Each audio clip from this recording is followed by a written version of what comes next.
Back pain, এই back পেইনের মধ্যে শরীরের কোন কোন ব্যথাকে আসলে আপনি ইন্ডিকেট করছেন? ব্যাক পেইন ব্রড সেন্সে যদি আমি বলি, ব্যাক পেইনের অনেকগুলো কারণ থাকে।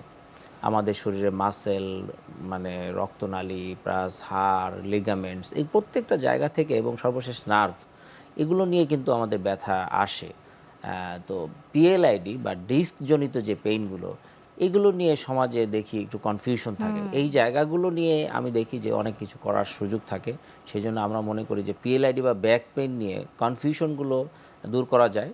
আমাদের রুগীদের যে ধরনের কনফিউশন যে আমি কি ওদের অপারেশনে যাব কি যাব না, বা ওদের আমার কি কি ট্রিটমেন্ট আছে, এই জায়গাগুলো নিয়ে কিছু কনফিউশন দূর করার সুযোগ আছে।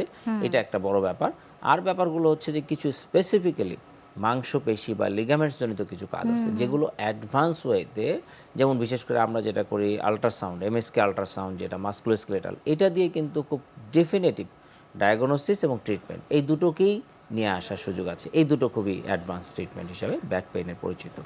তো আপনার কি মনে হয় যে কোন কোন স্ট্রাকচারের কারণে এই পেছনে ব্যথা হতে পারে বা কি কি ফ্যাক্টর দায়ী এর জন্য? যেটা আমরা সাধারণত দেখি, ইউজুয়ালি যেটা এমএসকে আল্ট্রাসাউন্ডের কথা বললেন, আমরা যখন লিখি তখন রুগীরা অবাক হয় যে আল্ট্রাসাউন্ড তো পেটের হয় বা অন্য কিছু অন্যান্য হয়, জায়গায়। কিন্তু আমরা এই পিঠের বা কাঁধের আল্ট্রাসাউন্ড এটা তো দেখিনি। এটা দিয়ে যেটা আইডেন্টিফাই করা যায় যে বিশেষ করে আমরা দেখি যে লিগামেন্টসগুলো যে একটা মেরুদণ্ডে একটার সাথে একটা লাগানো আছে, ওইটা যে কোথাও কোনো প্রবলেম হলো কিনা, Okay. অথবা মাসেলগুলো একটার পর একটা সাজানো আছে, ওটাতে কোথাও প্রবলেম হলো কিনা। ইভেন কোনো কোনো সময় আমরা দেখি নার্ভে প্রেশার রয়েছে, স্পেসিফিক নার্ভে প্রেশার, সেই প্রেশারটা মানে মেরুদণ্ডের ভেতরেও না বাইরেও না, স্পেসিফিক কোনো জায়গায়, সেটাও কিন্তু বের করা সম্ভব। এই পিএলআইডি হবার পেছনে কি কি কারণ রয়েছে বা আমাদের লাইফস্টাইল বা দৈনন্দিন জীবনে আমরা কি এমন করে থাকি যার কারণে এই পিএলআইডি সমস্যাটি হয়ে থাকে? তো প্রথমত আমরা বলি যে আমাদের ওয়েট একটা বড় ইস্যু।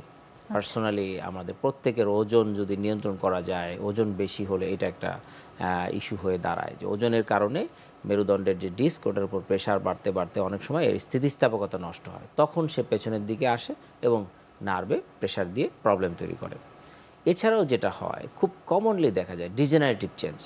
এটা অনেক এমআরআই করলেই দেখবেন যে সবাই দেখা যায় ডিজেনারেটিভ চেঞ্জ, কিন্তু এই জায়গাটা কিন্তু একটা অনেক বড় জায়গা, বোঝার জায়গা। যে ডিজেনারেটিভ চেঞ্জটা হয় যে আমাদের যদি একটা ইরেজার বা রাবারের কথা চিন্তা করি, এটা নতুন থাকলে যেমন পাঞ্চ করে, এই ডিজেনারেটিভ চেঞ্জ হলে এই পাঞ্চিং ক্ষমতাটা কমে যায় আমাদের ডিস্কের, তখন আলটিমেটলি পেইনটা তৈরি হয়। এটা একটা বড় জায়গা। তো এই সব কারণে মেইনলি হয়, এবং এছাড়া দেখা যায় ডিস্কের প্রবলেমের কারণে নার্ভে প্রেশার হয়। তো আমরা যেটা চেষ্টা করি যে ডিস্কটাকে সুস্থ রাখা, এটা। আর দ্বিতীয়ত আমরা নার্ভের প্রেশারটা কীভাবে কমানো যায় সেই কথাটা বলি। কোনো কোনো ক্ষেত্রে যারা দীর্ঘমেয়াদী স্মোকিং করে তাদের ক্ষেত্রে এই প্রবলেম কিন্তু হতে পারে। আবার যারা ভারী জিনিস বহন করে তাদের ক্ষেত্রে এটি কিন্তু অনেক সময় হয়, কারণ আমাদের দেশের বাইরে যারা কাজ করে ওরা কিন্তু হেভি ওয়ার্ক করে, তাদের ক্ষেত্রে অনেকেই দেখে আমাদের কাছে আসে যে ডিস্কের প্রবলেম নিয়ে বা কোমরে ব্যথা নিয়ে, তখন এমআরআই করলে দেখা যায় যে ডিস্কের প্রবলেম পাওয়া যায়।